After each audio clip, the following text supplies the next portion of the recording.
Exclusive Kaliachak breaking news channel তুলে ধরছি সমাজকে বিচলিত করে দেওয়ার মতো লোমহর্ষক একটি ঘটনা।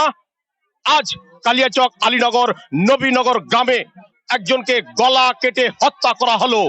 গলা কেটে হত্যা করা হলো কালিয়াচক আলীনগর নবীনগর গ্রামে। Exclusive Kaliachak breaking news channel.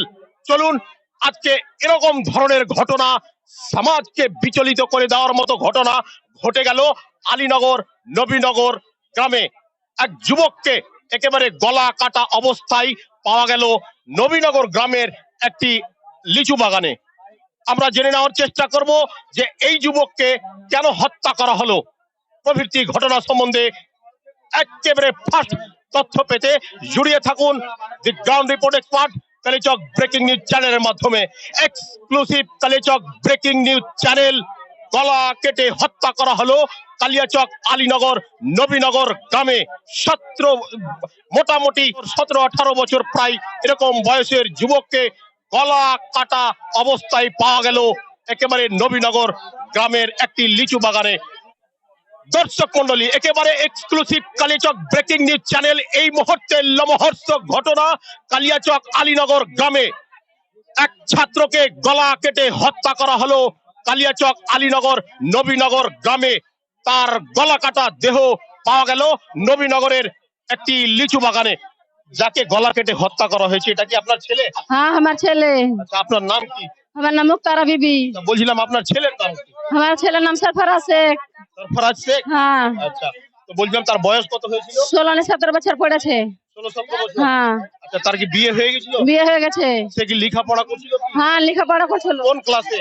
9-এ। একেবারে লোমহর্ষক ঘটনা কালিয়াচক আলীনগর নবীনগর গ্রামে। তার বিয়ে হয়ে গেছিল? হ্যাঁ, বিয়ে হয়ে গেছে। কতদিন আগে? 2 মাস আগে একটা বউ। বাচ্চা কাচ্চা হয়েছে? না, বাচ্চা কাচ্চা হয়নি। একেবারে গলা কেটে হত্যা করে দেওয়া হলো। তো আপনি কি কিছু মনে করতে পারছেন যে কেন আপনার ছেলেকে এরকম করা হলো? আমার ছেলেকে নিয়ে গেছে, ওই আমার ছেলেকে ধমকি দিয়েছে ফোনে। কে ওটা? ওটা ওই আলিউল ইসলাম। সব সময় আমার ফোন লাগে থাকতো আমার ছেলেকে। আমি এত মানা করেছিল, আমি কি বলতে কথা বলতে হবে। আলিউল ইসলামটা কোথায়? ওখানে এই পার্সেরই? ওর বাবার নাম পার্সেরি, ওর বাবার নাম ইসরাউল। দর্শক মন্ডলী, এই মুহূর্তে দাবি করছে মৃতের পরিবারের দাবি যে একজনের নাম তারা উল্লেখিত করতে চাইছে যে এরকম ঘটনার সঙ্গে এসে জড়িত থাকতে পারে, এরকমই দাবি মৃতের পরিবারের পক্ষ থেকে। আমরা সত্যতা যাচাই এখনো করিনি, তবে মৃতের পরিবারের পক্ষ থেকে একটা দাবি এই মুহূর্তে আমরা পেলাম যে পার্সেরই একজন ছেলে, একজন লোক, তার নামও উচ্চারণ করলে আলিউলের উপরে কি মানে রাগ, এরকম কোন ধরনের ঘটনা? রাগ কোনো ছিল না, ওই কথা বলতো আমার ছেলের সাথে, মানে সবসময় খাবারও টাইম দিত না আমার ছেলেকে। একটা বাড়িতে কোনো কাম করতো তো ওইটা তো আমি করতে দিত না। এবার আমি জানতে পারি তো আমি বলবো কি তুমি কথা কিনা আমার ছেলের সাথে বলবা, আমি কথা বলতে দিব না। তো যত গ্রামে বাচ্চা আছে সব বাচ্চাকে ফোন লাগা লেগে বলবে সরফরাজ কই রে, সরফরাজকে দিস তো, সরফরাজ কোথায় গেছে। একদিন ফোন লাগে বললো কি তুই ফোন লাগাইস না, আমি বলতে দিব না, তুই আমার বেটাটাকে খারাপ করে দিলি। ওখানে 16 বছরের বাচ্চার বিয়ে দেওয়ার বয়স হয়েছিল, ভালো ওই আমার ছেলেটার বিয়ে দিয়েছে, ভালোবাসা শিখাইলাম, ওই দিয়ে আমার ছেলেটাকে ভাগিয়ে দিলে। তো আমি মেনে লিনু এবং ওই বলে ওই কথা বলে না, তো বাড়ি যাই তো তোর হইবে, বাড়ি যাই তো তোকে দেখাবো। আমি ওরা বিহা দিই না, কাইলে একটা যাইছে আর সন্ধ্যা 5 আমার ছেলে উপিয়া গেল, ছেলেকে ফোন নেই খোঁজ। দর্শক মন্ডলী, পরিবারের পক্ষ থেকে যেটুকুন খবর পাওয়া গেল গত সন্ধ্যায় নিখোঁজ হয়ে যায় সরফরাজ। সরফরাজ কিন্তু গত সন্ধ্যায় নিখোঁজ হয়ে যায়। সন্ধ্যা থেকে আর বাড়ি ফেরা হয়নি সরফরাজের। আর পরবর্তী দিন আজকে দুপুরে একেবারে লিচুর বাগানে গলা কাটা দেহ পড়ে থাকতে দেখা গেল সরফরাজের পরিবারের পক্ষ থেকে। এইটুকুই ঘটনা আপনাদের সামনে তুলে ধরা হচ্ছে। এবার সরফরাজের স্ত্রী তিনি কি বলছেন? আচ্ছা, তোমার নামটা কি বলো? মুস্কান খাতুন। আচ্ছা, বলছিলাম তোমার স্বামীকে এভাবে হত্যা করে দেওয়া হলো, এই সম্বন্ধে কি কিছু বুঝতে পারছো? ওটা ছেলের জন্য এরকম হয়েছে, ওই মোবাইলে ধমকি দিত এরকম করে মারবো ওরকম করে মারবো, আসি তারপর হবে তোর। এর আগেও মারতে চেয়েছে? হ্যাঁ বলেছে, ফোনে বলেছে। আর কেউরির সঙ্গে কি দুশ্মনী ছিল, শত্রুতা ছিল কেউরির সঙ্গে? শত্রুতা ছিল না ওর সঙ্গে, ওই আমার ছেলের সঙ্গে ওই ঘুরতো আর ওই বলেছে ওই শেষ ওই প্রথম। ডাক নামে আমার ছেলেকে রাজ নামে সবাই চিনে। আমি ফাঁসি সাজা চাই আর ওই আমার করেছে যাই হতো আলিউল ইসলামের। আপনারা কি দেখেছেন এরকম? দেখেছি, ওই তো ধমকি দিয়েছে, ওই যে ফোনে ধমকি দিয়েছে, ওই যে বিকালে আর কি কেউরি সন্দেহ মনে হচ্ছে অন্য কেউ? সন্ধ্যা কেউ নয়, ওর উপরে সন্ধ্যা। ওই বিকালে আমার ছেলে বল খেলতে গেছিল, ওইখানে সাইকেল মোটরসাইকেল নিয়ে এসেছে। আপনি কে? আপনি ওর বড় মা। আপনি কি মানে ভাবছেন যে আমি কি ভাবছি যে ওই ছেলেটাই ওকে হত্যা করেছে। কিরকম কিছু একটু ঘটনা মনে হচ্ছে যে এরকম ধরনের ঘটনা? ঘটনা কি, ছেলেটা ওর সাথে বলতো, এবার আমরা মনে করছেন। এবার ওই ওখান থেকে ওই বলে যে আমি বাড়ি যাই, তারপর তো দেখাবো। বলছিলাম কি কারণে মানে ধমক দিয়েছে, এ দিয়েছে কি কারণে? ওর সাথে কথা বলার দিদি নিয়ে ওর সাথে বলি চলিবান, ওই সব জায়গা ওকে পাঠাইবে, ওই থাকতে যাবে তো মুখতে যাবে তো ওই খারাপ কথাই হাঁটাইবে ওকে। আমরা বললাম না, এই রাস্তাতে হাঁটতে দিব না তোকে। সন্দেহ করার কারণটা কি? কারণটা সব কি, যে ধমকি দিচ্ছে ওই ফোন করে আসছি বাড়ি আমি। চলুন আমরা এবার জানার চেষ্টা করবো এই পরিপ্রেক্ষিতে গ্রামবাসী কি বলছেন। খেলার মাঠ থেকে ওই নিয়ে এসেছে আমার ছেলেকে, বলুন, বলুন।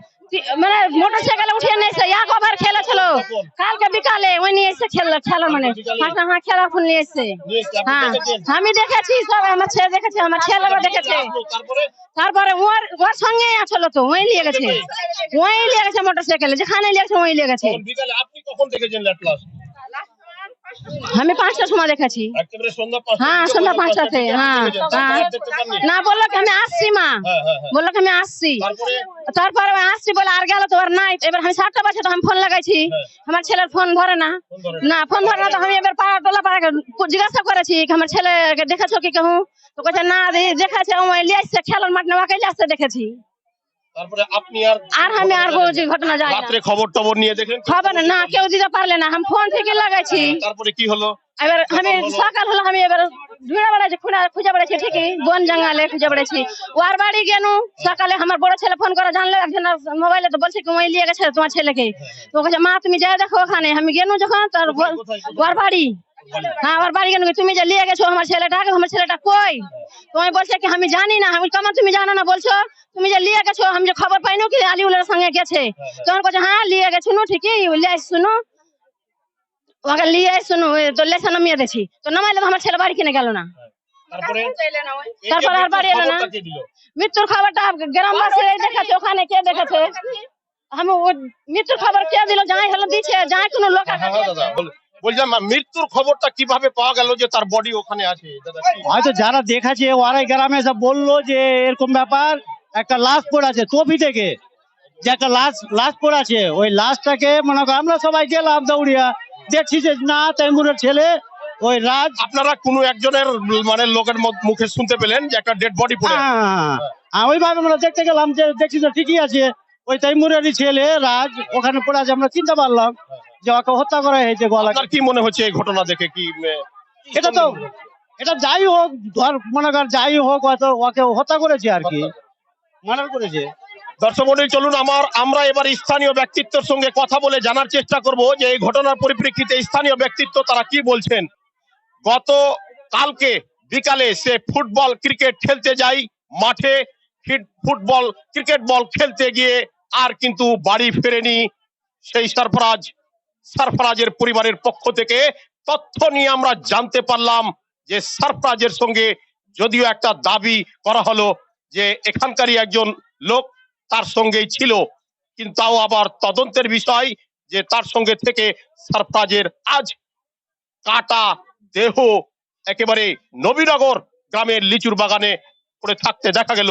সেই পরিপ্রেক্ষিতে খবর পেয়ে দি ground report expert Kaliachak breaking news চ্যানেলের পুরো টিম আজ কালিয়াচক আলীনগর নবীনগর গ্রামে এসে উপস্থিত হয়েছে। আমরা বিভিন্ন বিষয়ে জানার চেষ্টা করব যে এত বড় সমাজকে বিচলিত করে দেওয়ার ঘটনা আজ লোকালয়ের মধ্যে ঘটলো কিভাবে?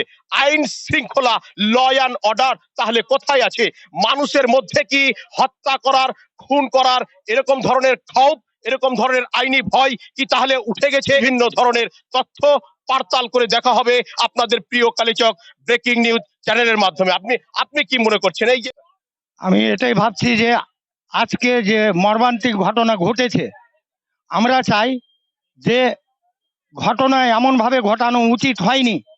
দুশ্মনী বা আর কিছু এই ছেলের আমরা এখন পর্যন্ত কোনো কিছু জানি না, এবং কারোর সঙ্গে ঝুট ঝামেলারও কোনো ব্যাপার এখন পর্যন্ত আমরা আমাদের সমাজের দৃষ্টিকোণ থেকে আমরা পাইনি। আমরা চাই যে এই মার্ডার কেসের আসামি যে কোনো ব্যক্তি হোক না কেন, আমরা চাই ওর কঠোরভাবে প্রশাসনের কাছ থেকে আমরা ওর শাস্তি চাই, এবং আমরা গ্রামবাসী এই ধরনের কুলাঙ্গার যারা এই সমাজের মধ্যে বসবাস করছে, ওই কুলাঙ্গারদের এই সমাজের মধ্যে বা এই ভারতবর্ষের মাটিতে এই ধরনের মর্মান্তিক ঘটনাকারীকে করা উচিত নয়, খোলা লাগাম ছাড়া উচিত নয়। তার একান্তভাবে প্রশাসনকে ব্যবস্থা গ্রহণ করতে হবে। আমরা গ্রামবাসী প্রশাসনের উপরে এটা আশাবাদী যেন আর ইমিডিয়েটলি ওর উপরে পদক্ষেপ গ্রহণ করা হয় এবং ওর উপরে নেসেসারি অ্যাকশন গ্রহণ করা হয়। এটাই আমরা গ্রামবাসী, পুরনো গ্রামবাসী আমরা এটা চাই। এটা আমাদের প্রশাসনের কাছে বা আমাদের যারা সাংবাদিক নিউজ চ্যানেল আছে তাদের কাছে আমরা এটা খুব হাইলাইট ঘটনা, এর মর্মান্তিক ঘটনা ঘটতে পারে না, এটা খুব দুঃখজনক ঘটনা। এই ধরনের ঘটনা যেন ভবিষ্যতে না ঘটে সেই ধরনের একটা প্রশাসনের কাছ থেকে আমরা পানিশমেন্ট চেয়ে আমি প্রশাসনকে আপিল করছি এবং গ্রামবাসীর পক্ষ থেকে আমি এটা অনুরোধ করছি যে এই ধরনের লোক যেন আমাদের কাছ থেকে খুব তাড়াতাড়ি উঠে যায়। আপনার নাম দাদা? মোহাম্মদ আবুল রায়হান। মৃত্যুর পরিবারের সঙ্গে আপনার কি পরিচয়? মৃত্যুর পরিবার আমার গ্রামবাসী এবং আমাদের এমনি রিলেশনে গাঁওয়ালি রিলেশনে আমাদের যা ওর বাবাটা ভাতিজা হয়, এই ছেলেটা আমাদের পোতা ভাইপো হিসাবে আমরা জানি। দর্শক মন্ডলী, একেবারে নৃশংস ভাবে কুপিয়ে খুন করা হলো আলীনগর নবীনগর গ্রামের এক 17 বছরের যুবককে। এই মুহূর্তে এই সমাজবাসীর পক্ষ থেকে দাবি দাওয়া চলে আসলো উঠে যে এই ভারতবর্ষের মধ্যে দৃষ্টান্তমূলক অন্যতম শাস্তির ব্যবস্থা করা হোক এই খুনি, এই মার্ডারির বিরুদ্ধে। দর্শক মন্ডলী, আপনারা বুঝতে পারছেন আলীনগর কালিয়াচকের মধ্যে অন্যতম একটি এলাকা, আলীনগরের মধ্যে অন্যতম একটি গ্রাম নবীনগর। আর এই নবীনগর একেবারে লোকালয়ের মধ্যে অবস্থিত এই গ্রাম নবীনগরেরই গ্রামের পাশে গলা কাটা অবস্থায় একটু লিচুর বাগানে 17 বছরের যুবক সারফরাজের দেহকে উদ্ধার করলো কালিয়াচক পুলিশ প্রশাসন। আর কালিয়াচক পুলিশ প্রশাসনের কাছে গ্রামবাসীর পক্ষ থেকে গভীরভাবে দাবি করা হলো যে কোনো মতেই সারফরাজের খুনি, সারফরাজকে হত্যাকারী দোষী যেন কোনো রকমে ছাড় না পায়, সম্পূর্ণভাবে সাংবিধানিক কায়দায় তাকে যেন শাস্তির দাঁড়গোড়ায় পৌঁছানো যায়। এরকম ধরনের ঘটনা আগে যেন এই এলাকায় কোনোদিন ঘটাতেও 100 বার ভাবে খুনি অপরাধীরা সেও দাবি তুলে ধরা হলো এই গ্রামবাসীর পক্ষ থেকে। লোমহর্ষক এবং নৃশংসভাবে কুপিয়ে খুন করে দেওয়ার মতো ঘটনা, এই যে অসাংবিধানিক যেন ল অ্যান্ড অর্ডার ধূলিসাৎ হয়ে পড়েছে এই নবীনগরের এই এলাকায়। কিভাবে একজন ব্যক্তি সংবিধানের সমস্ত ভয়কে নিজের বুক থেকে সরিয়ে দিয়ে মানুষকে হত্যার কাজে লেগে পড়ে, সেই ঘটনা পুরো বিশ্ববাসীকে আজ বিচলিত করার মতো ঘটনা ঘটে গেল এই নবীনগরে। পরিপ্রেক্ষিতে কালিয়াচক ব্রেকিং নিউজ চ্যানেলের পক্ষ থেকে সমস্ত পুলিশ প্রশাসন, সমস্ত গ্রামবাসী এবং ক্লাবের অন্যতম ব্যক্তিত্বদেরকে বিশেষভাবে অনুরোধ করা হচ্ছে, আপনারা জেগে উঠুন। এরকম ধরনের ঘটনা দ্বিতীয়বার যেন আর না ঘটে বিশেষভাবে আবেদন করা হচ্ছে। সমস্ত ধরনের সমাজ বিরোধী, সমস্ত ধরনের অপরাধমূলক কাজগুলোকে আপনারা আপনাদের সমাজ থেকে উপড়ে ফেলুন, এইটুকুন দাবিও গ্রামবাসীর পক্ষ থেকে পেলাম। আগে জুড়িয়ে থাকুন এই ঘটনার পূর্ণাঙ্গ রূপে তুলে ধরার জন্য আপনাদের সাথে দি ground report expert Kaliachak breaking news channel একদম আপনাদের সাথে রয়েছে।